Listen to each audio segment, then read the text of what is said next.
Morning. ಇವತ್ತು tomato chutney ಹೇಗೆ ಮಾಡೋದು ಅಂತ ಹೇಳ್ಕೊಡ್ತೀನಿ. ಫಸ್ಟು ಬಾಣಲಿ ಇಡಿ. ಬಾಣಲಿಗೆ ಸ್ವಲ್ಪ ಎಣ್ಣೆ ಹಾಕ್ಕೊಂಡು ಸ್ವಲ್ಪ ಜೀರಿಗೆ, ಸ್ವಲ್ಪ ಮೆಣಸು, ಒಂದೆರಡು ಮೂರು ಬೆಳ್ಳುಳ್ಳಿ, ಒಂಚೂರು ಕೊಬ್ಬರಿ, ಒಂದು 3ರಿಂದ 4 ಹಸಿಮೆಣಸಿನ್ಕಾಯಿ, ಸ್ವಲ್ಪ ಕೊತ್ತಂಬರಿ, ಪುದೀನ, ಒಂದು ಈರುಳ್ಳಿ, 3 ಟೊಮೆಟೊ ಹಾಕ್ಕೊಂಡು ಚೆನ್ನಾಗಿ ಫ್ರೈ ಮಾಡ್ಕೊಳ್ಳಿ. ಅದಕ್ಕೆ ಸ್ವಲ್ಪ ಉಪ್ಪು ಕೂಡ ಸೇರಿಸ್ಕೊಳ್ಳಿ.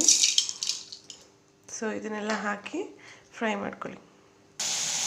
ನೋಡಿ ಚೆನ್ನಾಗಿ ಫ್ರೈ ಆಗಿದೆ. ಸೊ ಜಾರಲ್ಲಿ ಹಾಕ್ಕೊಂಡು 1-2 ರೌಂಡ್ ಹಾಕ್ಕೊಳ್ಳಿ. ಹಾಕ್ಕೊಂಡಿರೋಂಥ ಟೊಮೆಟೊ ಐಟಮ್ಸ್ ಚಟ್ನಿಗೆ ಏನು ಬೇಕಾಗುತ್ತೋ ಅದು ಐಟಮ್ಸ್ನ ಮಿಕ್ಸಿ ಜಾರ್ಗೆ ಹಾಕ್ಕೊಂಡು ರುಬ್ಕೊಳ್ಳಿ.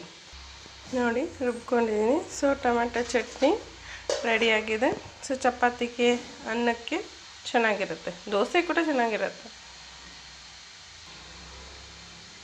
ನೋಡಿ ತೆಗೆದು ಬೌಲಲ್ಲಿ ಹಾಕ್ಕೊಂಡಿದ್ದೀನಿ. ಸೊ ಬಿಸಿ ಬಿಸಿ tomato chutney ready. Please subscribe friend, and thank you.